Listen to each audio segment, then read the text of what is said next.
Hey guys, it's Dawn Beltrami from Wazell Properties, and it is Tidbit Tuesday. And this week I'm going to talk to you in reference to the appraisal and why an appraisal is done during the closing process. Last week we were able to sit down with Amber Feister from Old Republic Title, and she was able to answer a lot of questions for us of why we have a title company, what's the purpose of a title company during the closing process. And if you weren't able to see that video, definitely tune into it, watch it. She answers a lot of great questions that a lot of my clients have had that I was able to ask her. So today it's going to be about appraisals. And so why do we have appraisals?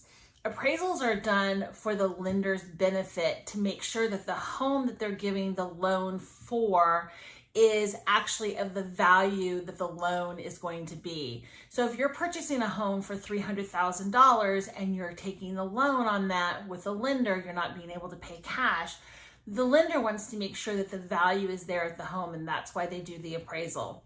Now, typically the buyer pays for that appraisal, and typically that appraisal fee is paid up front. So that's not something that you pay at the closing table as part of your closing costs.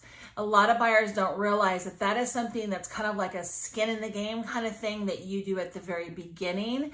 And even though the lender requires it, the lender doesn't pay for it, you pay for it. And typically the average appraisal is about $300 to $375. And you can typically pay for that with a credit card or from your bank with a check or mattering however the lender requires that payment to be made. So it's really important that you get an appraisal done on a home, and because you want to make sure that the home that you're buying, that you're not overpaying for it. You want to see if there's going to be some equity in that home, because that's a great feeling to know that you just purchased a $300,000 home and you might have $5,000 of already built-in equity before you've even spent your first night in your new home. So know that when an appraiser comes to look at the house, and this is good for sellers to think about, that when an appraiser is coming to look at the house, you really want to know what those upgrades are. So sellers out there, when you're getting ready to put your home on the market, you want to make sure that you and your agent, hopefully that's me, are listing what the upgrades are in your home. A really great thing to do is make up a binder and list out everything that you've done. We can use that list not only for the appraiser, but also for buyers who are coming into the home to look at the house. So if you have a new AC or you have a new roof, you want to put that down, and then you want to put the year that you did that new roof.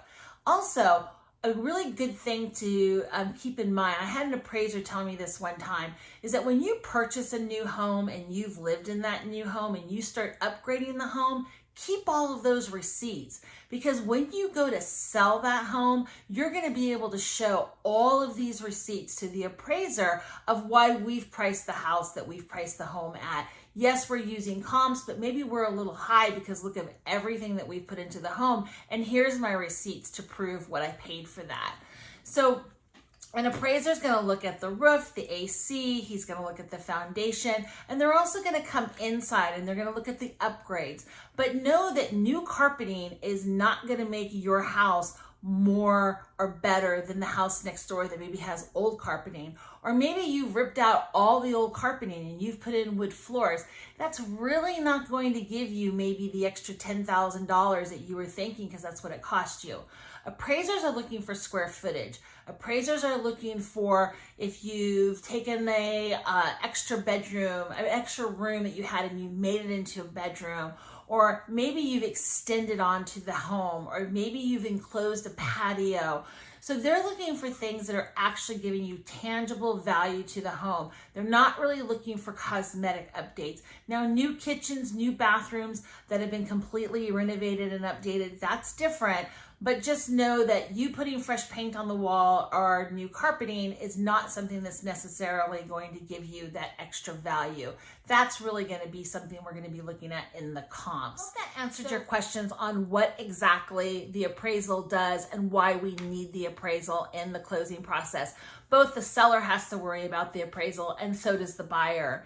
So next Tuesday, I'm going to be doing another video, hopefully answering another important issue that we encounter during closings. I'm hoping to sit down soon with an inspector because I know that that is something that always buyers and sellers sometimes dread it, buyers look forward to it, to the importance of why we have an inspection done in the home. So hopefully we're going to be able to do that in the next 1 to 2 weeks. Texas had a huge storm, so as you all know, we're recovering from that, so things are delayed. So hopefully I'll be able to sit down with him and we'll be able to answer some of your questions. So if you haven't subscribed to my YouTube channel, please do so. Please click on the follow. And if you have any questions that you would like me to answer for you in the closing process or in the selling process, please feel free to leave those comments below and I'd be more than happy to get the answers for you. If I don't know them, I'll find out for you and I'll get it answered. I look forward to seeing you next week as I answer more questions in our Tidbit Tuesday video.